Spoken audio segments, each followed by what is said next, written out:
आप देख रहे हैं डीटी न्यूज, सत्य समर्पण साहस।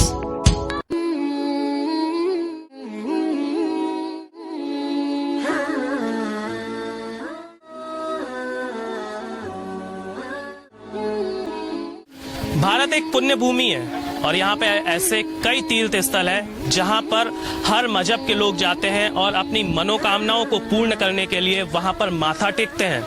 ऐसा ही एक तीर्थ स्थल हमारे बुंदेलखंड में भी है जहाँ पर हर मजहब के लोग जाकर के अपनी मनोकामनाओं को पूर्ण करने के लिए माथा टेकते हैं और बताते हैं कि इस तीर्थ स्थल पर आज तक कोई भी खाली हाथ वापस नहीं गया। नमस्कार, मैं आपके साथ हिमांचल और कैमरे के पीछे जो है वो है सफल सोनी। आज हम आए हुए हैं हमीरपुर जिले के मौदा तहसील की कमरिया गांव में। इस गांव में उस सूफी संत की दरगाह है जिसकी दर पर मुर्दा भी जिंदा हो गया था। हम बात कर रहे हैं बाबा निजामी की। यहाँ के लोग आम तौर पर उनको बाबा साहब या कमरिया वाले बाबा और जिनको हिंदे वली भी कहा जाता है। यानी बाबा निजामी के बारे में विस्तार से बताने से पहले हम आपको उनके गुरु यानी हजरत मियां मस्तान साहब के बारे में बताएंगे और उनके आस्थाने से दीदार कराएंगे।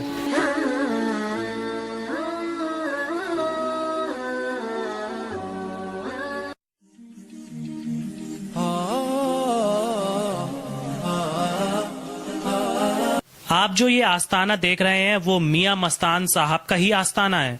बताते हैं कि मस्तान साहब एक बार बाबा निजामी के वालिद के पास गए और कहा कि हमें यहीं पर रुकना है।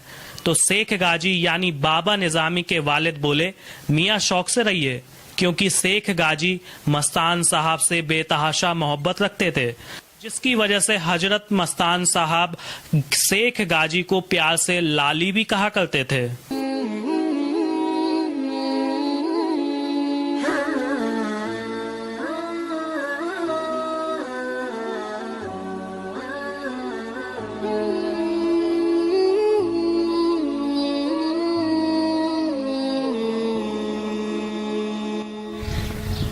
मस्तान साहब का जो पर्दा है वो वर्ष 1914 को हुआ था।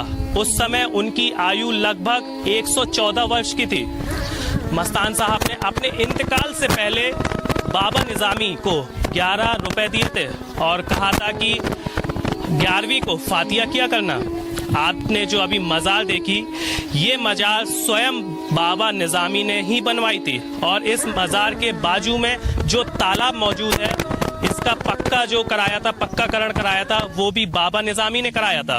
कहते हैं यहाँ के लोग कि बाबा निजामी जब किसी भी मरीज को देखा करते थे तो मरीज को देखने से पहले वो इस तालाब में भेजा करते थे नहाने के लिए और कहा करते थे कि नहाने के बाद जो मस्तान साहब है उनके आस्थाने में हाजिरी देकर उनके पास आना, और ये आज भी कायम है।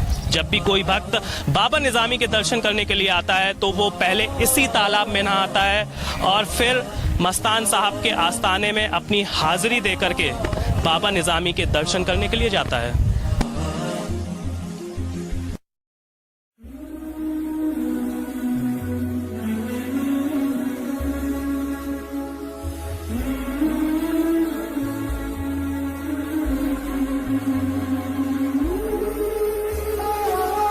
अब हम आ गए हैं उन्हीं बाबा की दरगाह में जिनकी दरगाह पर बड़े दूर दूर से लोग आते हैं दर्शन करने के लिए और अपनी मनोकामनाओं को पूर्ण करने के लिए माथा टेकते हैं। हम आए हैं बाबा निजामी की दरगाह और ये दरगाह हजरत मस्तान की दरगाह से लगभग 100 मीटर की दूरी पर स्थित है। आपको बता दें, यहाँ के लोगों की आस्था है कि यहाँ पर आज तक कोई भी खाली हाथ वापस नहीं गया। जिसने जो मांगा है उसकी मुराद को पूरा किया है बाबा निजामी में। कहते हैं बाबा साहब का स्वभाव इतना दयालु था, जो भी उनको एक बार देख लेता वो उनका दीवाना हो जाता था। उनके दरबार में किसी भी तरह का भेदभाव नहीं हुआ करता था और ना ही आज भी होता है।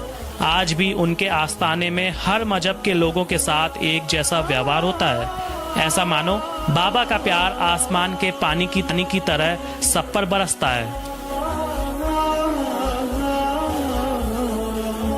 हमने आपसे कुछ देर पहले कहा कि बाबा के दरबार में किसी भी तरह का भेदभाव नहीं होता था। इसका उदाहरण वर्ष 1906 के वाकया में देखने को मिलता है। वर्ष 1906 में जब बाबा मौदा से लौट रहे थे तो सिलौली गांव के पास जब वो लौटे तो सिलौली गांव में एक ब्राह्मण रहा करते थे। उनके ब्राह्मण के पुत्र की तबीयत बहुत ही ज़्यादा खराब थी और वो काफ़ी दिनों से खटिया में लेटा हुआ था। ब्राह्मण बाबा के पास गए और ब्राह्मण ने बाबा के चरणों को पकड़ के कहा कि वो उनके बेटे को बचा लें। बाबा ने उस ब्राह्मण को तसल्ली दी और बाबा साहब उस ब्राह्मण के घर गए। जैसे ही बाबा उस ब्राह्मण के घर गए और बाबा ने उस ब्राह्मण के पुत्र को देखा, उस ब्राह्मण का पुत्र तुरंत ही खटिया से खड़ा हो गया और वो बाबा के चरणों में गिर पड़ा। इससे ये साफ प्रतीत होता है कि बाबा के लिए हर मजहब के लोग अपने ही थे, चाहे वो कोई भी हो। उनके लिए इंसानियत ही, इंसान की सेवा करना ही सबसे बड़ा धर्म था।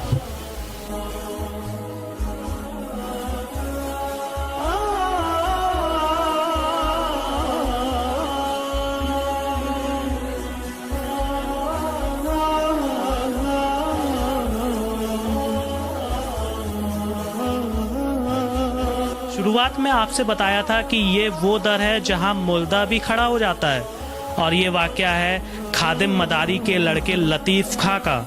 जब लतीफ़ खां की तबीयत ज़्यादा खराब हो गई और अचानक उसकी आंख उलट गई और सांस रुक गई, तब लतीफ़ खां के वालिद इन्हीं बाबा निज़ामी के दर में और उन्होंने बाबा से अपने बेटे लतीफ़ खां के प्राणों की भीख मांगी। और तब बाबा निज़ामी ने रहम खाकर कहा कि मैं अल्लाह से दुआ करता हूं कि वो लतीफ़ खां की जिंदगी को दोबारा बख्श दे। ऐसे ही कई चमत्कार हैं बाबा निज़ामी के, जिनको सुनकर आप भी हैरियत में पड़ जाएंगे। और यहाँ के लोगों का कहना है कि बाबा के द्वारा की गई दुआ कभी भी खाली नहीं गई, क्योंकि उसको स्वयं अल्लाह ताला स्वीकार करते थे। तभी तो आज भी इस दर में लगातार लोगों का ऐसा ही हुजूम देखने को मिलता है। लेकिन कोविड के चलते यहाँ पर इस समय लिमिटेड ही लोगों का आना हो रहा है।